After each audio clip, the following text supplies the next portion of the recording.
નમસ્કાર મિત્રો, જય શ્રી કૃષ્ણ. સ્વાગત છે ફરી એક વખત આપનું આપણી યુટ્યુબ ચેનલ શ્રદ્ધા વાણીમાં. મિત્રો, આજના આ વિડીયોમાં આપણે પુરુષોત્તમ માસમાં કરવામાં આવતું વ્યતિપાતના વ્રત વિશે વાત કરીશું. આ વ્રતની કથા સાંભળીશું. તો હવે આપ સૌ લોકો મારી સાથે ધ્યાનપૂર્વક એક ચિત્ત થઈને મનમાં ભગવાનનું નામનું સ્મરણ કરતા આ વ્યતિપાત વ્રતની કથા સાંભળીએ. તો બોલીએ પુરુષોત્તમ ભગવાન કી જય, શ્રી વિષ્ણુ ભગવાન કી જય. વ્યતિપાતની વ્રત કથા. એકવાર ચંદ્રમાની કુમતી સૂજી. ગુરુપત્ની તારા પર મોહ ઉત્પન્ન થવાથી એણે તારાનું અપહરણ કર્યું અને આ જોઈ ભગવાન સૂર્યનારાયણ અતિ ક્રોધાયમાન થયા અને ચંદ્રમા સાથે લડાઈ કરી. સૂર્યચંદ્રનો ક્રોધ સામસામો અથડાતા એક વિરાટકાય આવૃત્તિ જન્મી. આગના ગોળા જેવી આંખો, ખીલા જેવા દાંત, પીળા ઝાખરા જેવા દાઢીમૂછ અને દોરડા જેવા વાળ, ઘાણ જેવું નાક, ઝાડના થડ જેવા હાથપગ અને તોતિંગ ડાળો જેવી આંગળીઓ. આવી બિહામણી આકૃતિને જોતા જ સૂર્યચંદ્ર લડતા બંધ થઈ ગયા. એ મહાકાય આકૃતિ વાદળોની ગર્જના જેવા અવાજે બોલી કે મારું નામ વ્યતિપાત છે. મને ભયંકર ભૂખ લાગી છે.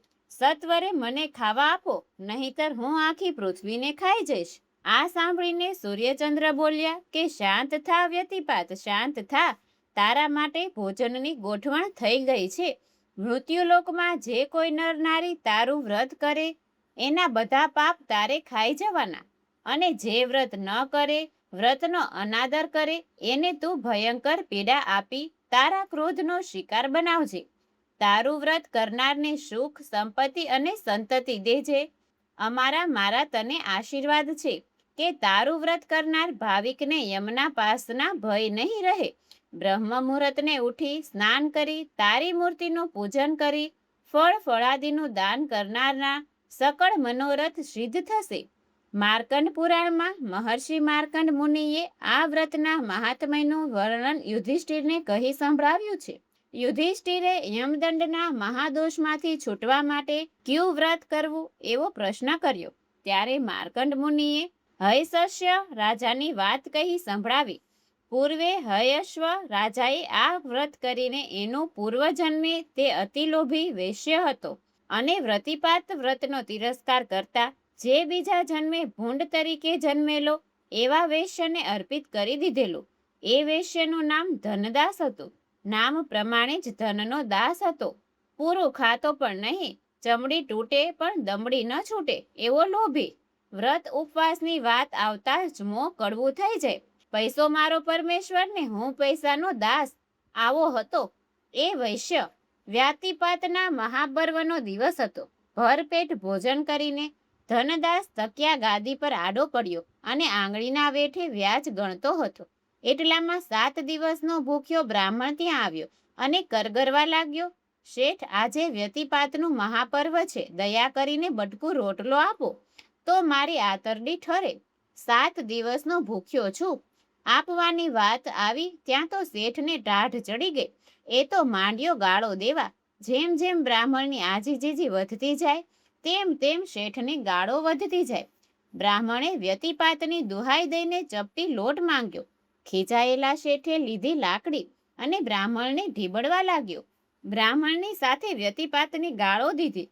ઢોરની જેમ માર ખાતા બ્રાહ્મણે શ્રાપ દીધો કે હે ધન લોભી, તે મારી બળતી આતરડીને ઠારવાના બદલે વધુ બાળી છે. તારા પેટમાં લાય લાગશે. આવતા જન્મે તું ભૂંડ બનીને વન વન ભટકીશ. કોઈ દયાળુ તને વ્યતિપાત વ્રતનું ફળ આપશે ત્યારે જ તારો મોક્ષ થશે. મારો તને આ શ્રાપ છે. શ્રાપ દઈને બ્રાહ્મણ તો ચાલ્યો ગયો. ધનદાસના ગભરાહટનો પાર ન રહ્યો. એ ગભરાહટમાં જ ધનદાસનું મોત થયું અને બીજા જન્મે એ ભૂંડ બન્યો અને વન વન ભટકવા લાગ્યો. એના દુર્ભાગ્યે વનમાં દવ લાગ્યો અને ભૂંડ પણ એ દવમાં સપડાઈ ગયો. એના અંગો બળી ગયા. પીડાનો તો પાર ન રહ્યો.